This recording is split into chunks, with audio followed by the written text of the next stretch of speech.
Pelajar Indonesia masih tetap semangat kan? Minggu lalu kita sudah membahas menikmati cerita sejarah bagian pertama. Minggu ini kita akan menikmati cerita sejarah bagian kedua ya adik-adik. Oke, tetap semangat dan persiapkan segala perlengkapannya ya adik-adik. Silahkan. Kali ini yang akan kita bahas adalah indikator yang keempat dan yang kelima. Indikator yang keempat yaitu mengkonstruksi nilai-nilai dalam novel sejarah ke dalam teks eksplanasi. Yang kelima adalah menulis novel sejarah pribadi. Kita lanjut ya.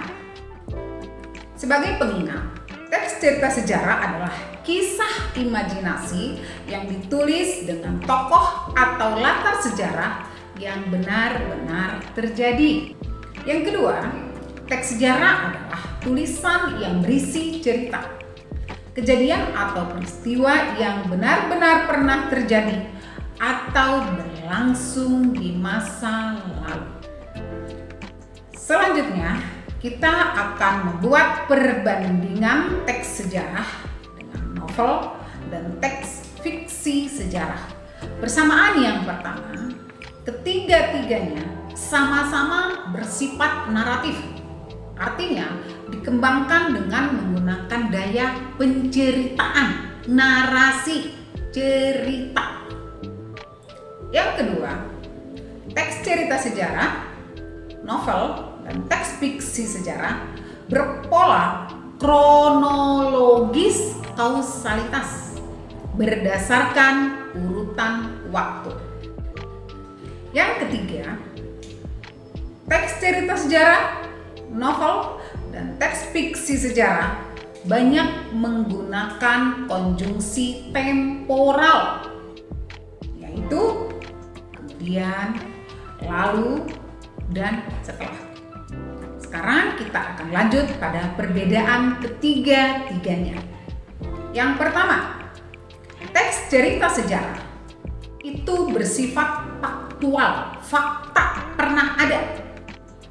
Sedangkan novel bersifat imajinatif, artinya khayalan atau rekaan. Teks fiksi sejarah itu merupakan penggabungan teks cerita sejarah dan novel. Jadi dia bersifat faktual dan imajinatif.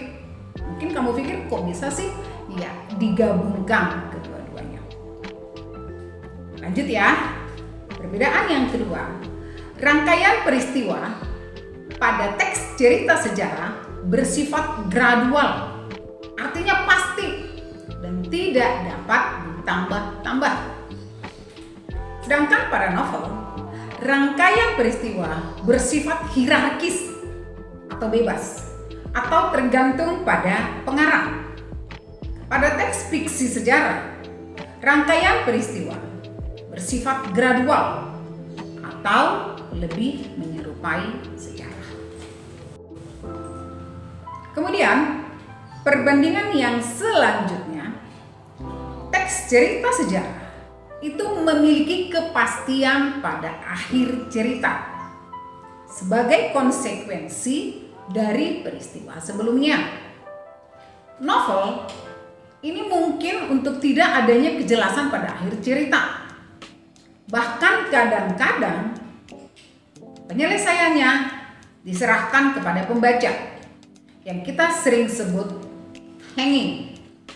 Pada teks fiksi sejarah ada kepastian pada akhir cerita sebagai konsekuensi dari peristiwa sebelumnya.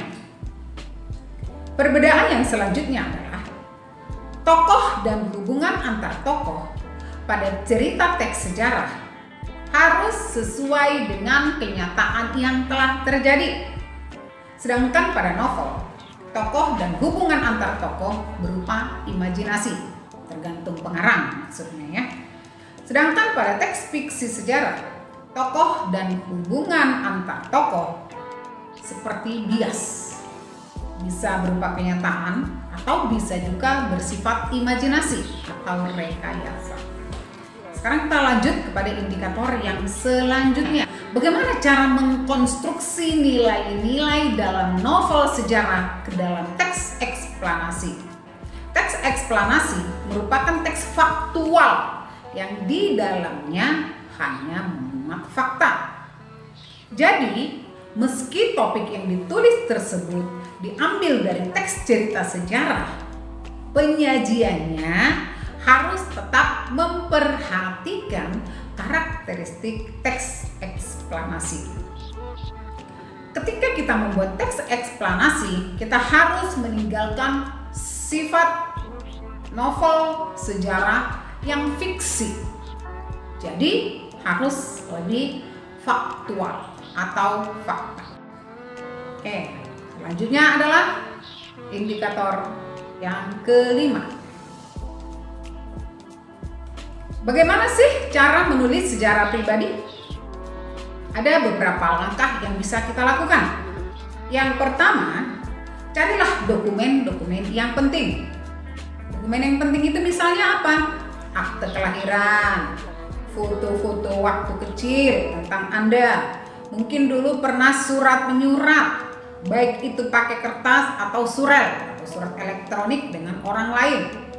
Kalau zaman sekarang mungkin kita bisa melihat postingan-postingan kita yang lama di media sosial, di Instagram, di Facebook, di Twitter, dan lain-lain. Nah, ini merupakan salah satu dokumen penting yang bisa kita jadikan langkah awal menulis sejarah pribadi. Yang kedua, wawancarai orang-orang atau anggota keluarga yang kemungkinan besar persis mengetahui seperti apa Anda di masa lalu. Bisa jadi orang tua, paman, teman lama, tetangga, nenek, atau kakek. Pokoknya siapa aja yang sekiranya mengetahui kehidupan Anda di masa lalu. Yang ketiga, kaji kembali dokumen Anda. Maksudnya diperiksa. Ini akurat nggak dokumen saya? Benar nggak ini foto-fotonya? Benar nggak ini tanggal lahirnya, kota kelahirannya, tempat membesarkan, dan lain-lain dan lain-lain. Yang keempat yang harus kita lakukan kalau ingin menulis sejarah pribadi adalah kita harus memutuskan bagaimana kita menyusun sejarah pribadi. Misalnya apa? Misalnya tentang tema yang akan kita pilih. Contohnya, jika ingin membahas tentang kejuaraan atletik yang pernah kita peroleh, tentu kita fokus pada peristiwa-peristiwa yang relevan. Misalnya, waktu TK dulu pernah juara apa yang berhubungan dengan atletik ya. Kemudian waktu SD, kemudian menuntut pendidikan di mana? Misalnya apakah di sekolah khusus olahraga atau di sekolah umum, atau ikut padepokan kalau silat, dan lain-lain dan lain-lain. Nah, ini perlu untuk titik awal mengambil satu topik yang akan kita pilih dalam tema sejarah pribadi yang akan kita tulis. Yang kelima, ini kadang-kadang anak muda sekarang agak-agak galau. Ya, jadi yang kelima ini memang kita harus mulai menulis. Ya, waktu kelas 10 kalian kan sudah belajar menulis biografi dan autobiografi. Jadi memang harus menulis, tapi dasarnya tadi dokumen-dokumen yang kita miliki selanjutnya. Untuk menyiasati agar proses menulis sejarah pribadi lebih mudah selesai, usahakan untuk menulis setiap hari meski sedikit.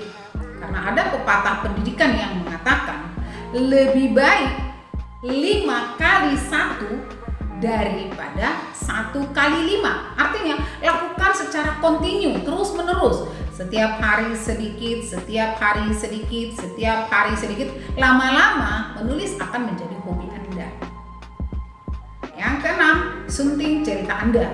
Ini kadang-kadang membuat sebagian orang agak nervous, agak apa gitu ya. Kenapa? Karena pada bagian ini kita harus membuang mungkin sebagian. Lalu ada yang berpikir, aduh sudah capek-capek nulis kok dibuangnya. Nah, itu bagian dari editing, menyunting. Modalnya apa? Kesesuaian dengan tema. Jadi ketika tulisan Anda dicoret atau dibuang sebagian, jangan merasa kecil hati. Nah, setelah Anda melakukan menyunting mandiri, ada baiknya Anda minta tolong menyunting orang lain. Tentu orang yang memiliki keterampilan untuk menyunting. Untuk novel, untuk cerita, itu sering disebut dengan istilah editor. Tapi untuk memilih seorang editor atau yang akan menyunting cerita sejarah pribadi Anda, ada baiknya Anda memilih orang-orang yang Anda percayai. Karena kadang-kadang di dalam cerita teks sejarah pribadi ada yang mungkin agak sensitif. Jadi pilihlah orang yang akan menyunting di mana Anda merasa nyaman. Ingat, Anda tidak harus menyetujui apa yang mereka sunting tentang sejarah pribadi Anda. Tapi jangan buru-buru juga mengatakan kalau itu tidak baik. Ada baiknya Anda tetap mempertimbangkan. Kita akan latihan menulis sejarah pribadi.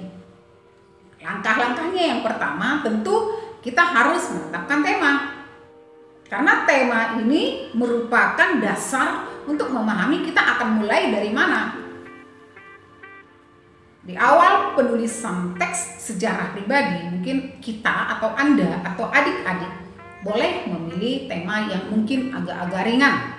Misalnya hobi, ibu, keluarga, sahabat, dan lain-lain. Jadi mana kira-kira yang menurut Anda menarik untuk dibahas? Yang terakhir, mulailah menulis sesuai dengan tema yang telah Anda pilih. Jangan lupa baca ulang lagi bagaimana langkah-langkah menulis sejarah pribadi. Yang tercinta, pelajar Indonesia, demikian pembelajaran kita tentang menikmati cerita teks sejarah. Di akhir pembelajaran ini kita akan mempraktikkannya ya adik-adik. Jadi kita masing-masing menulis teks cerita pribadi, merupakan sejarah pribadi. Jangan lupa persiapkan hal-hal yang dibutuhkan untuk menulis teks sejarah pribadi. Misalnya akte kelahiran, foto-foto waktu kecil. Kalau untuk saat ini bisa saja adik-adik kembali membuka Facebook di masa lalu, foto keluarga, dan lain-lain.